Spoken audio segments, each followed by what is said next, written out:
single day. I'm gone. Hi friends, నమస్తే. ఎలా ఉన్నారు అందరూ? నేనైతే చాలా బాగున్నాను. ఈరోజు వీడియోలో వచ్చేసి కుక్కర్లో గ్లాస్ కేక్ ఎలా చేసుకోవాలో ఈ వీడియోలో చూద్దాం.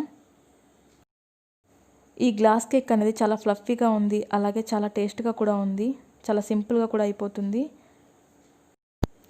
అలాగే నేను మీకు ఇక్కడ కట్ చేసి కూడా చూపిస్తాను ఎంత పర్ఫెక్ట్గా వచ్చిందో కేక్ అనేది. ఫస్ట్ టైం కనుక నా ఛానల్ చూస్తుంటే ఎవరైనా ప్లీజ్ సబ్స్క్రైబ్ చేసుకోవడం మర్చిపోవద్దు.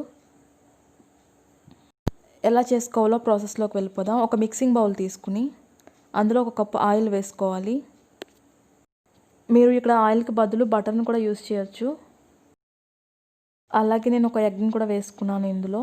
మీరు ఎగ్ ఇష్టం లేదనుకుంటే పెరుగుని యాడ్ చేసుకోవచ్చు, ఒక కప్పు. నెక్స్ట్ ఇందులో మీ స్వీట్కి తగ్గట్టుగా షుగర్ని కూడా యాడ్ చేసుకోవాలి. ఈ మూడింటిని విస్కర్తో లేదా స్పూన్తో లేదా ఎలక్ట్రికల్ బ్లెండర్తో కానీ బాగా మిక్స్ చేసుకోవాలి.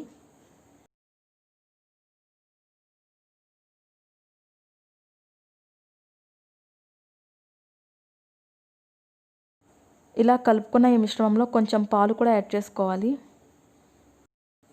నెక్స్ట్ వచ్చేసి మనం ఇందులో ఒక హాఫ్ స్పూన్ బేకింగ్ పౌడర్ అనేది వేసుకున్నాం. ఇలా అంతా మంచిగా కలుపుకున్న తర్వాత ఒక కప్పు మైదా వేసుకుని లంప్స్ లేకుండా బాగా కలుపుకోవాలి.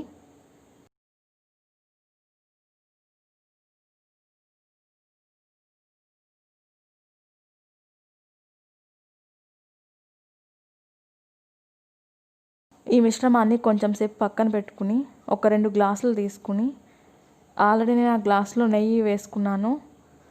నెయ్యి మొత్తం గ్లాసులకు స్ప్రెడ్ చేసుకోవాలి.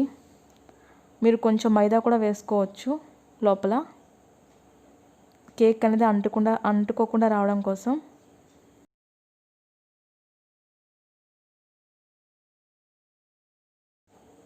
ఇప్పుడు ఈ కేక్ మిశ్రమాన్ని గ్లాసుల్లో వేసుకోవాలి.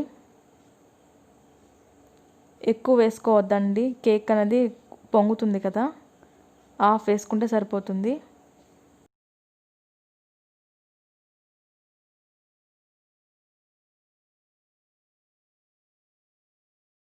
ఒకసారి ఇలా ట్యాప్ చేసుకోవాలి. బేక్ చేసుకోవడం కోసం ఒక కుక్కర్ తీసుకుని కుక్కర్లో మీరు ఇసుక వేసుకోవచ్చు, సాల్ట్ వేసుకోవచ్చు. నేను ఇలాంటి ఒక గిన్నె పెట్టుకున్నాను. అందులో ఈ గ్లాసెస్ పెట్టుకుని విజిల్ తీసేసి మూత పెట్టాలి. ఒక 20 మినిట్స్ పాటు కుక్ చేసుకుంటే సరిపోతుంది. 20 మినిట్స్ తర్వాత చూసారా ఎంత మంచిగా వచ్చాయో కేక్స్ అనేవి. చాలా సింపుల్ ఫ్రెండ్స్, ఇంట్లో ఉండే ఇంగ్రీడియంట్స్తోనే మనం ఈ విధంగా కేక్ అనేది రెడీ చేసుకోవచ్చు. మీరు కూడా ఈ విధంగా ట్రై చేయండి. ఈ వీడియో కనుక నచ్చితే లైక్ చేయండి, షేర్ చేయండి, కామెంట్ చేయండి, అలాగే సబ్స్క్రైబ్ చేసుకోండి నా ఛానల్ని. Okay friends, bye. మరొక వీడియోతో మళ్ళీ కలుస్తాను.